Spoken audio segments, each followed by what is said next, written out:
React.js가 어떠한 역할을 하는 라이브러리인지는 대충 감을 잡으셨죠? 자, 이제 React.js의 장점을 알아보도록 하겠습니다.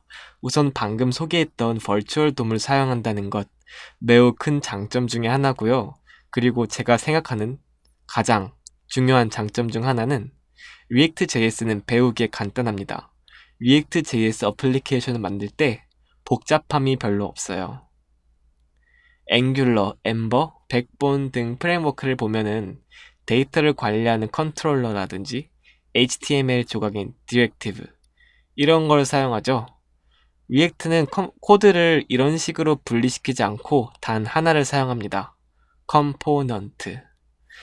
저는 몇 년 전 앵귤러로 프로젝트를 진행하는데 처음엔 많이 헷갈렸어요.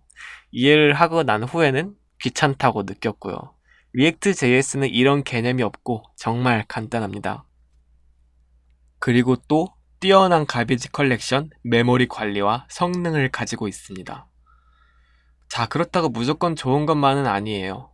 아무리 성능이 뛰어난다고 한들 잘못 사용하면 비효율적이고요. 아까도 언급했었지만 저희가 각 라이브러리나 프레임워크를 골고루 공부를 해놔서 적당한 곳에 사용하고 적절하게 사용하는 것이 더 중요하다고 생각합니다. 그리고 또 서버 사이드 렌더링과 클라이언트 사이드 렌더링을 둘 다 지원합니다. 보통 자바스크립트 프레임워크나 라이브러리를 이용하여 UI를 렌더링하면 보통 클라이언트 렌더링만 해요. 근데 만약에 페이지가 로드되고 AJAX 처리를 통해 데이터를 가져오게 했을 경우에는 저희는 처음엔 아무 데이터도 보여지지 않고 잠시 후에 자바스크립트 처리가 끝난 다음 비로소 우리가 원하는 UI가 나타나게 됩니다. 즉, 초기 구동 딜레이가 어느 정도 있다는 거죠. 유저에게 쾌적함을 주고 싶다면 초기 렌더링은 서버 렌더링을 하게 하면 됩니다. 그러면 서버 측에서 HTML을 미리 생성을 하고 문자열 형태로 브라우저에 띄워줍니다. 그리고 그 이후부턴 다시 클라이언트 사이드 렌더링이 시작되죠. 서버 사이드 렌더링이 필요한 둘째 이유, 이 부분이 더 중요한데요. 바로 검색 엔진 최적화입니다. 클라이언트 렌더링만 하면은 검색 엔진 보시 사이트를 수집할 때 실질적으로 얻는 정보는 사이트의 데이터가 아닌 그냥 비어있는 요소가 됩니다. 구글 검색 엔진의 경우에는 봇 자체에서 자바스크립트를 실행하게 해요. 그래서 그 안에서 AJAX도 실행하고 필요한 데이터를 담아두죠. 그래서 아무 문제가 없는데요. 그러나 야후, 빙, 그리고 네이버 다음은 아직이에요. 이 검색 엔진들을 지원하려면 서버 렌더링을 사용해야겠죠. 리액트에서 이 기능을 공식적으로 지원해주는 반면에 타 라이브러리 및 프레임워크는 서드파티 라이브러리를 이용하여 이 기능을 구현해야 합니다. 그리고 참고로 말씀을 드리자면 최근에 나온 앵귤러 2부터는 서버 사이드 렌더링을 공식적으로 지원한다고 해요. 서버 사이드 렌더링은 꽤 멋집니다. 단, 이렇게 했을 시 서버 자원을 좀 사용하는 건 배제할 수가 없습니다. 감안해야 하는 거고요. 저는 만약에 여러분들이 서버 컴퓨터 성능이 그렇게 좋지 않고 방문자는 많다면 서버 사이드 렌더링을 추천드리지 않습니다.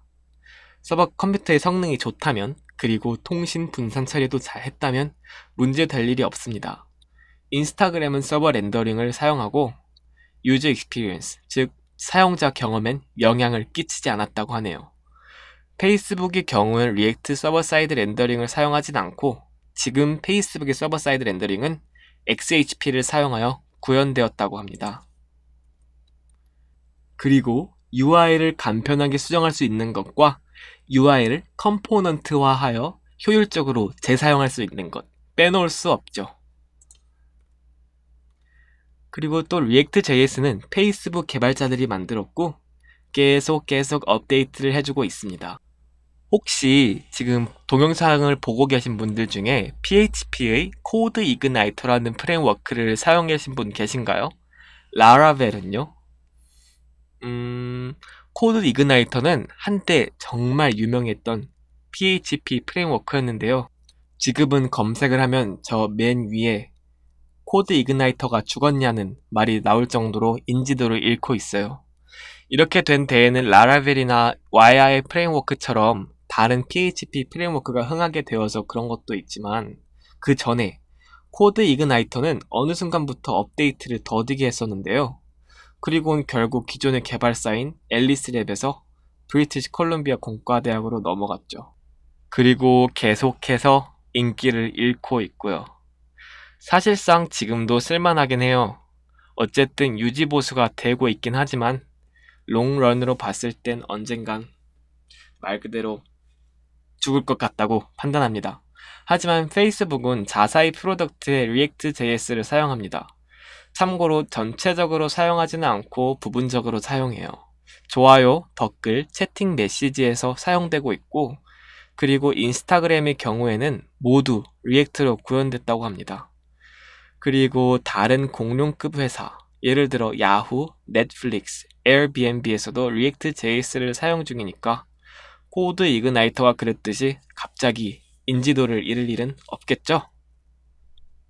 아까도 언급을 했었지만 다른 프레임워크나 라이브러리와 함께 사용이 가능합니다. 앵귤러든, jQuery든, 백본이든 같이 사용하고 싶다면 네, 같이 사용하세요. 이 뜻은 즉 여러분들이 이미 개발이 완료된 서비스에도 적용이 가능하다는 것입니다. 리액트 JS 컴포넌트를 특정 부분에서만 사용하면 되니까요. 사용해보고 마음에 들면 계속 사용하고 그렇지 않으면 사용 안 하면 되는 거죠. 장점이 있다면 단점도 있겠죠. 리액트는 뷰, 즉 보여지는 부분만 관여하기 때문에 데이터 모델링, 라우팅, AJAX 등등의 기능이 없습니다. 자바스크립트 어플리케이션의 모든 고민을 해결해줄 마법의 지팡이를 찾는 거라면 리액트는 답이 아니에요. 그러나 아까도 말씀드렸듯이 빠진 부분은 다른 라이브러리를 사용하여 구현하시면 됩니다. 제가 아까 전에 React.js가 배우기 쉽다고 했잖아요. 저는 그렇게 생각하는데 제가 최근에 어떤 분이랑 얘기를 해봤는데 자신은 어렵다고 하더라고요. 러닝 커브가 너무 높다고. 네, React.js가 배우기 쉬운 건 맞아요. 그러나 여러분들이 프로젝트를 구현할 때 뷰 외의 기능들은 직접 구현하거나 라이브러리를 사용하여 구현해야 하는데 만약에 자바스크립트 배경 지식이 부족하다면 조금 힘들 수도 있을 것 같아요. 그런데 제가 보기엔 그것도 처음에 고비를 잠깐 넘기면 다시 쉬워지니까 걱정은 하지 않으셔도 될 것 같습니다. 또 다른 단점 중 하나는요. 인터넷 익스플로러 8 이하 버전들을 지원하지 않습니다. 솔직히 IE 8은 버릴 때가 된 것 같은데 한국에서는 그럴 수는 없겠죠. 그래도 불가능한 것은 아닙니다. IE 8을 꼭 지원해야 한다면 리액트 버전 14 이하를 사용하고 이를 호환시켜주는 폴리필을 사용하면 됩니다. 이렇게 리액트 JS에 대한 간단한 소개가 끝났습니다. 동영상 강좌를 처음 찍어보는 거라 많이 부족한 점도 있을 텐데 이해해 주시고요.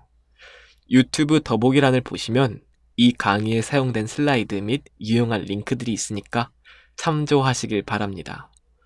다음 동영상부터는요, 함께 코딩을 하면서 진행을 할 거고요.